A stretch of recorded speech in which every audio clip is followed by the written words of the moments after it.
Introduction. Faqir Chand died on September 11, 1981. He was 95 years old. During his lifetime, this most remarkable of Shabd yoga masters was relatively unknown, since he eschewed publicity and refused to grant initiation after 1942. However, he is unique among Radhasoami gurus for his exceptional honesty in explaining the illusory nature behind religious visions. Faqir was a harsh critic of spiritual leaders who were unwilling to acknowledge their own limitations and who exploited their respective followers by allowing them to believe that they possessed omniscience and omnipotence, when, in truth, they were as unknowing as their naïve followers. Although certain Radhasoami branches wish to advertise them as scientific, they seldom live up to that high ideal and instead only use that moniker to attract seekers who disdain more dogmatic religions. A truly scientific guru must be willing to be wrong and allow himself or herself to be corrected. Of all the Shabd yoga gurus I have met in my research career spanning some 40+ years, Faqir Chand is the only Radhasoami master who confessed that he may be wrong in his understanding, and he openly asked other spiritual teachers to point out his errors if he was mistaken. They never publicly did. I suspect it was because they knew that Faqir was right about how religious visions and the like were projections of a disciple's own mind. It is a devotee's faith and belief, not the guru's so-called superluminal power, that causes a Christian to see Jesus and a Sikh to see Guru Nanak. Such apparitions are not real in themselves, but merely reflections of one's own consciousness. Faqir Chand realized this truth very early on and decided to tell the truth to his numerous followers, even though he realized that by doing so he was opening up Pandora's box and he would be regarded as a heretic in some circles and heavily criticized for revealing what had been kept secret by countless gurus in order to maintain the blind faith of their initiates. Today, Faqir Chand's life and work are more well known than ever before. This is primarily because in a world deluded with false gurus and prophets, Faqir's truthfulness and frank revelations resonate with those who don't want to be hoodwinked by charlatans. Faqir Chand was a great advocate of daily meditation, but he warned against getting trapped by mesmerizing sights and sounds which ultimately distract the seeker from reaching his or her ultimate goal. Rather, one should focus on the source from which all such manifestations arise. That very being is our true home, and that in itself is timeless, spaceless, and nameless.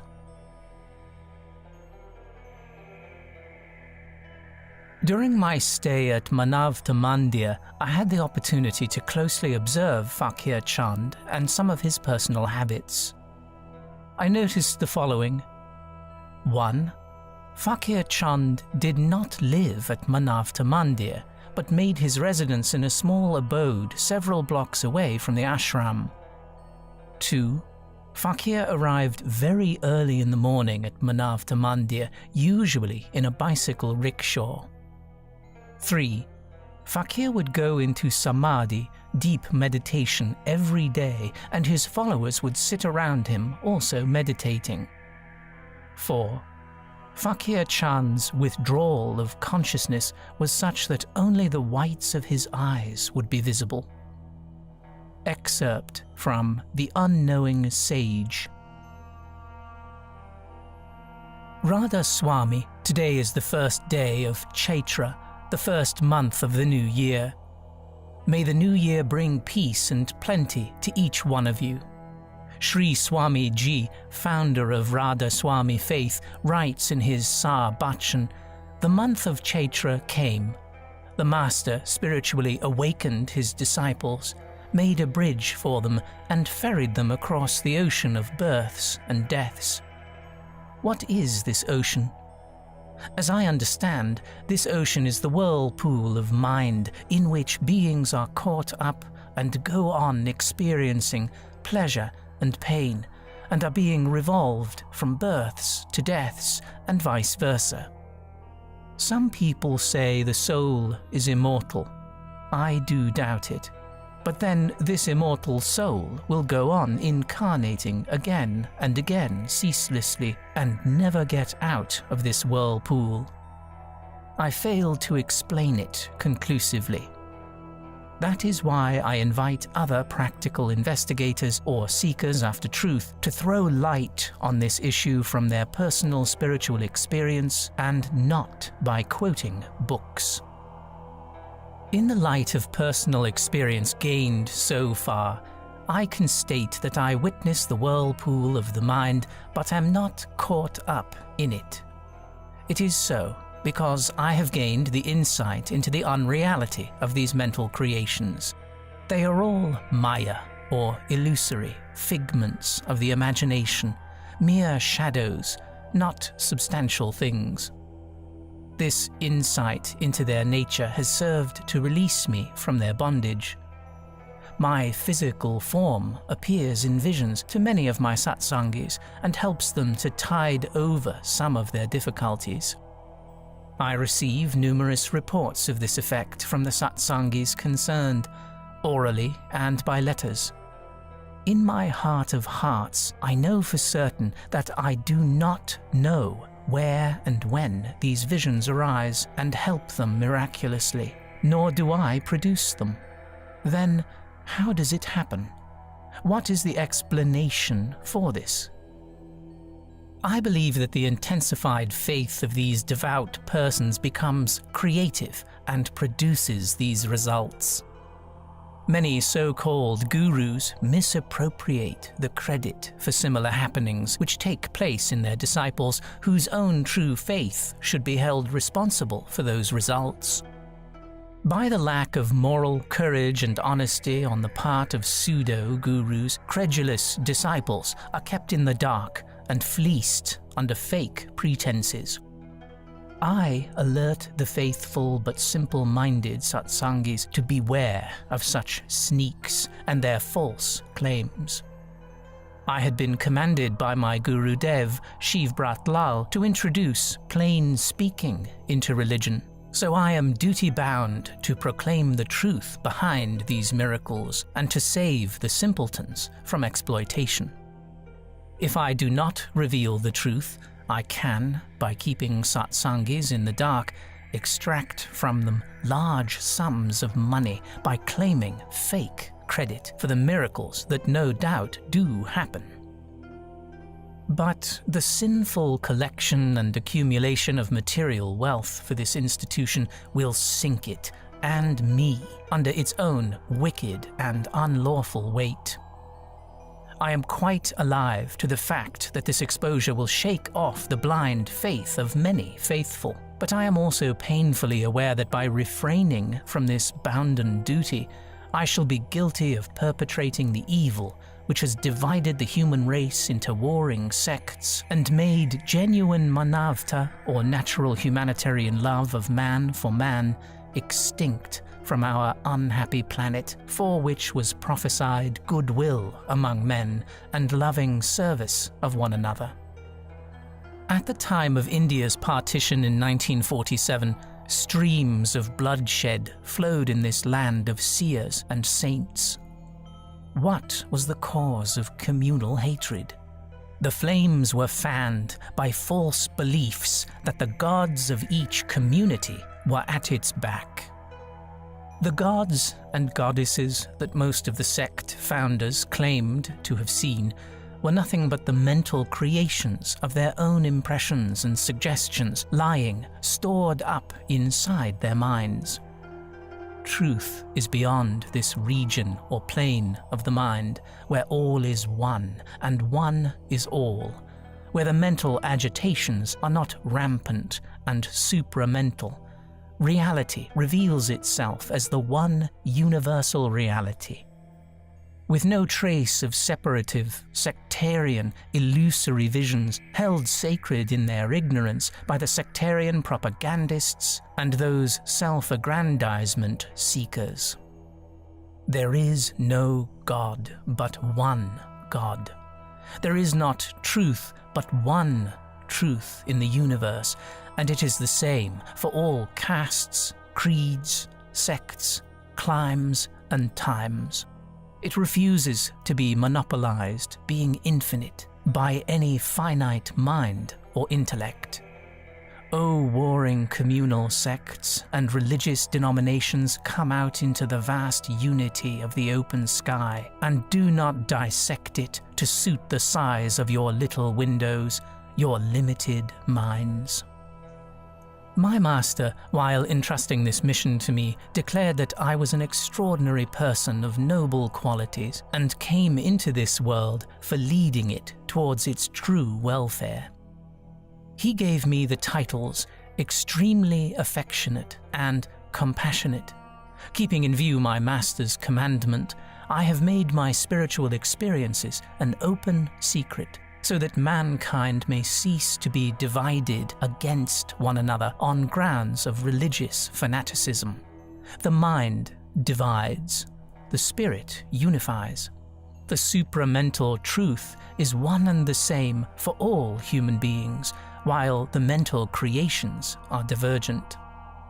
Kali Yuga, or the Dark Age, is the age in which the intellect gets the better of the heart, or manavta, and creates dissensions where there is, in fact, unity. The meddling intellect misshapes the beauteous forms of things. O misguided human beings, you may have faith in and worship Rama, Krishna, Devi, or any other chosen deity. It is all an affair of your mind. The power that a practicing mind gets by worshipping Devi can be equally achieved by another person worshipping Krishna or Muhammad or Faqir Chand. Then where is the scope for dissensions, especially when on the supramental plane there exist no such forms or visions of individually chosen deities, but there is one universal consciousness?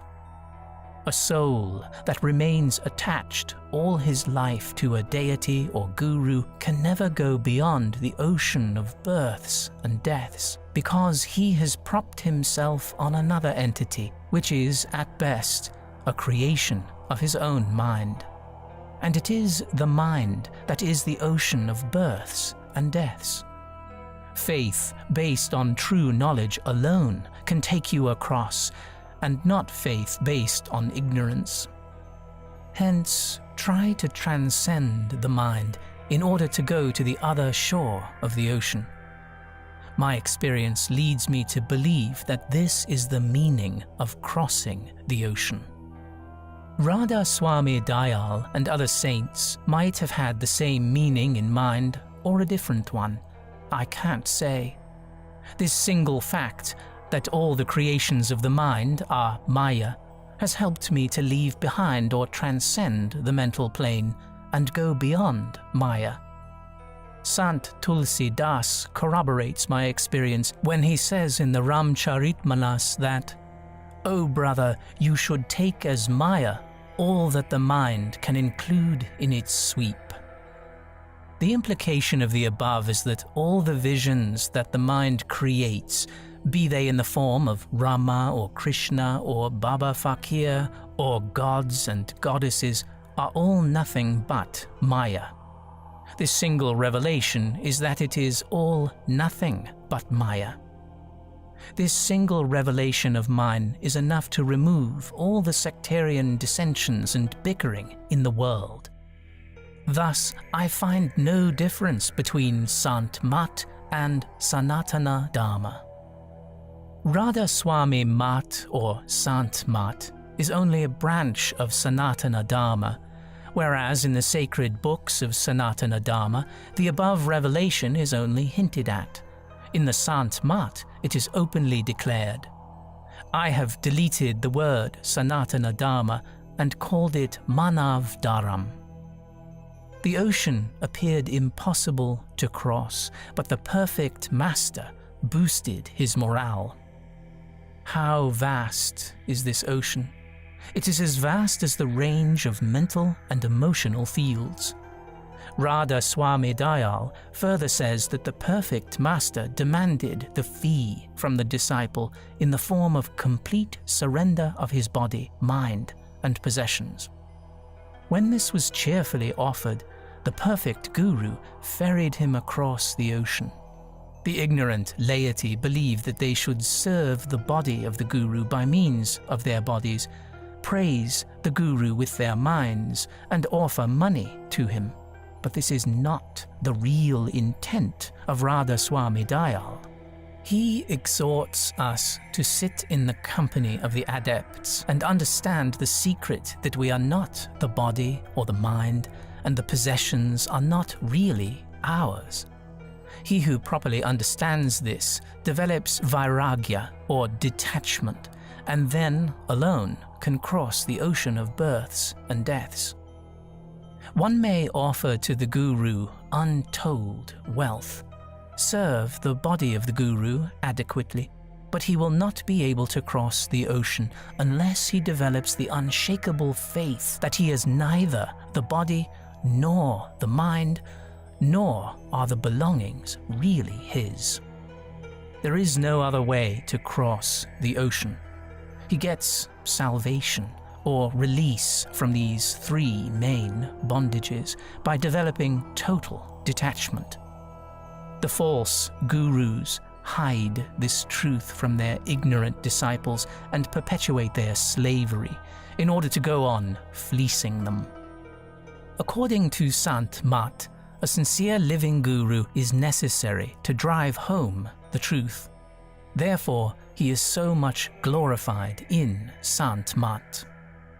Further, Radhasoami Dayal declares that when a mind is attached to the body, it flows towards sense objects. But the same current of mental attention can be made to flow, with the aid of the inner sound current, towards the intensely sparkling light in the inner sky. Formerly, I used to practice meditation continuously, sometimes for 12 hours at a time, because I was earnestly bent upon knowing the truth. But now, I don't do that. My Gurudev, Datta Dayal Maharaj, ordained me to work as a guru and told me simultaneously that I would meet my true guru in the form of satsangis or disciples, and they would take me across this ocean.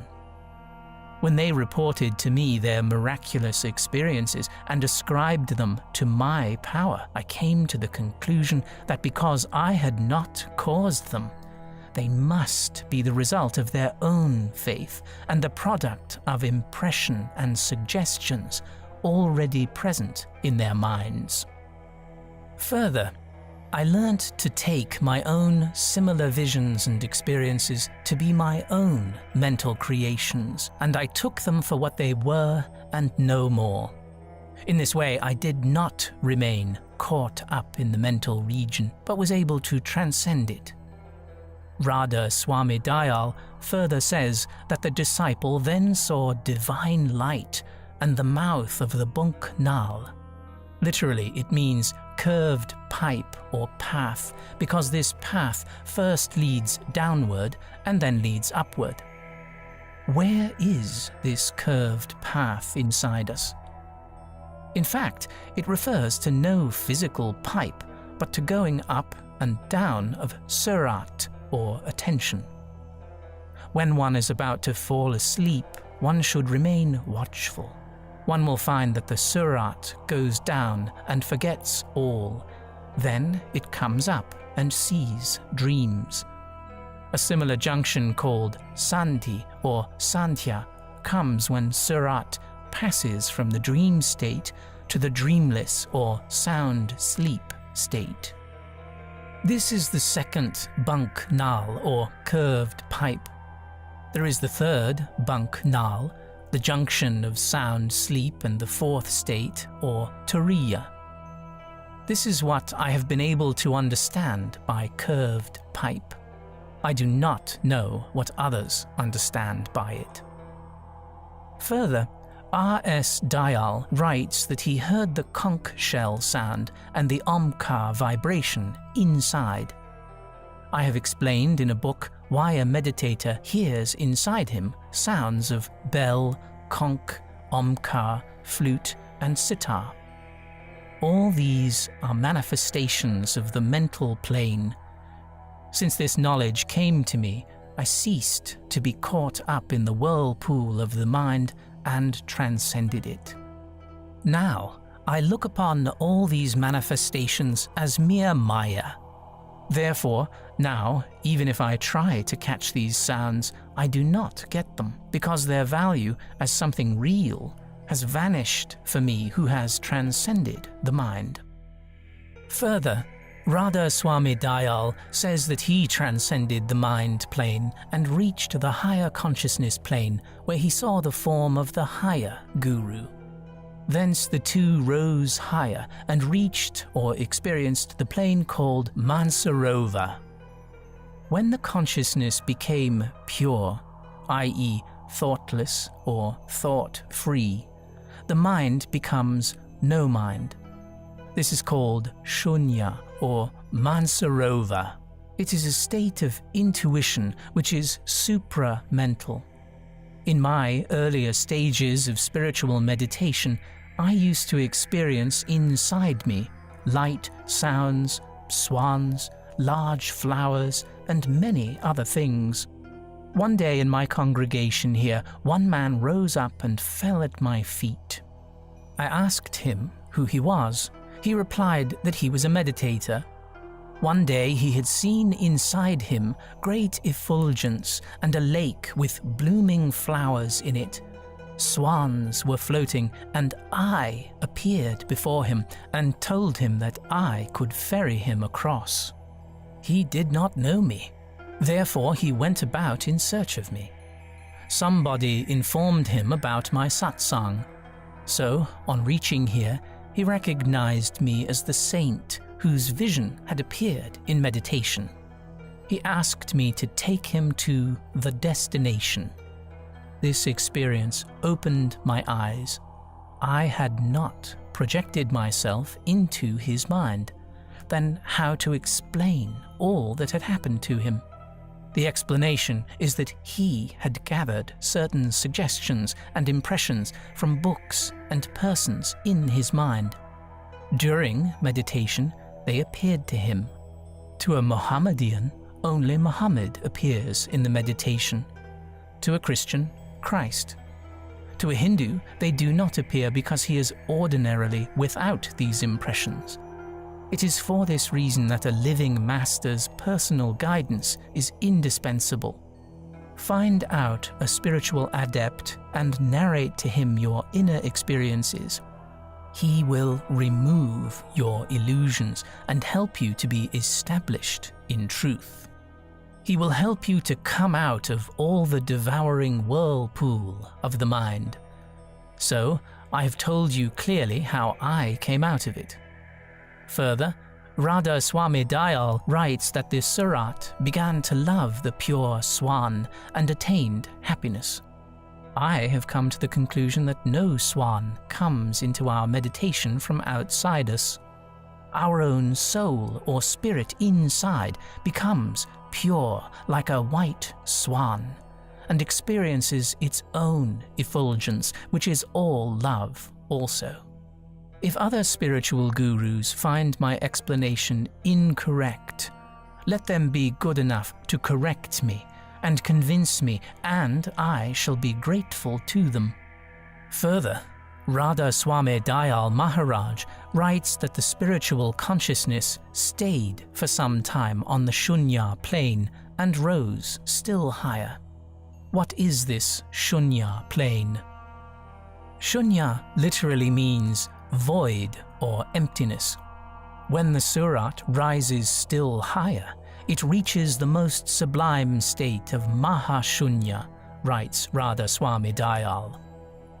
He who remains conscious of its own innate, inherent light, even in that void, alone enters there. If he identifies himself with the void, his progress is obstructed. But the intensely alert and ever-awake spirit revels there and enjoys bliss. Even when such a rare, self-realized spirit descends to the phenomenal plane of the ordinary waking state, it continues to enjoy the bliss of Shushupti, or mindless, dreamless, sound sleep experience, even while in ordinary waking state. Further, we are told that the ascending spirit reaches the Sahaj Deep state, or the uniform state of spontaneous self-bliss, which remains ever the same uninterruptedly. This means that the spirit becomes self-awakened, self-satisfied, and spontaneously joyful. I believe that such liberated souls, which have become vibrant, self-conscious light on leaving the physical body, can liberate other unliberated souls, yet in the state of spiritual endeavor. Next, we are told that the ascending spirit comes in front of a supernatural window-like opening, crosses it, and realizes that all below was mere phenomenon, and now it has entered and become identified with the noumenon, or the intuitive unitive experience. This is termed by the mystics Banwa Gupta, or the whirlpool cave. What does this hint at? What I have been able to understand is that it refers to the ascending and descending, or whirling, of the consciousness, with this difference that when it descends into phenomenon, it does not become attached to it, but remains a detached or disengaged witness of the flux or the passing show, the joyful self-play of the changeless substance among the changeful shadows. I do not claim I understand that meaning of Banwa Gupta which Radhasoami Dayal had in mind. If I am wrong in my interpretation, I am open to corrections at the hands of more advanced mystics. I find that the words of the saints continue to bewilder all seekers till they have intuitive experience and understand what the writer had experienced. The terms Banwa Gupta Shunya and Mahashunya, etc., used to be insoluble riddles for me and gave me endless headache and sleepless nights, till, as a result of intuitive experience and the peace that passeth understanding, dawned upon me. Radhasoami Dayal further tells us that next higher comes the stage where there is limitless, divine self-light alone. Radhasoami Dayal has called that abode the dwelling place of Sat Purush. Purush is man and Prakriti is woman. The Purush fertilizes Prakriti and creation comes into being. It is from that original Purush that the whole creation of nature has come about. When the spirit ascends higher still, it continues to experience light and sound till it reaches Alak Lok. Alak Lok is the plane which cannot be experienced but is experiencing itself. It is that reality, or the subject, which experiences even light and sound as objects. Radhasoami Dayal says that the resplendence of that plane or state cannot be compared even to that of numberless suns and moons. The true saint has his eternal identity there. In conclusion, Radhasoami Dayal states that it is there that the rest is all wonder, wonder, wonder. From that nameless, formless reality or truth has all life sprung. In the face of that eternity, life and time are like ephemeral bubble, or like the instantaneously opening and shutting of man's lips. All of us and everything else have sprung from there, but we have forgotten our identity and have become caught up in the excitements of perishable material contacts which, by their very nature, give us the shock of separation at every step, as they are perishable, slippery eels. Let me, in the end, put in a nutshell the spiritual message of Radhasoami Dayal, for transmitting which he made the name Chaitra, the first month of the Hindu New Year, a peg to hang his spiritual teachings on. He reveals the stages in the journey of the spirit towards the realizations of perfection. Thus, the diffused consciousness, when it collects itself, becomes fully self-aware, and with earnest intent turns its own searchlight inward and thirsts for self-experience, disengages itself from non-self. It enters a sort of profound sleep state. But if it can remain self-conscious there and pushes deeper and deeper into its perfection, which is its own real self, it becomes completely satisfied in the self-experience as truth absolute, wisdom absolute, and bliss absolute. Thus has Radhasoami Dayal revealed the Surat Shabd Marg for the souls trying to regain their original pristine glory and that stateless state that is nameless. I lay no claim to finality of my experience. Let the saints of this path graciously enlighten me where I may be in the dark. I had, at the outset of my quest for truth, vowed that I would reveal whatever I would attain. So, I have fulfilled my promise. May awaking be to all. May fulfillment be to all. May peace and prosperity be to all. Radhasoami abode be to all. Faqir Chand.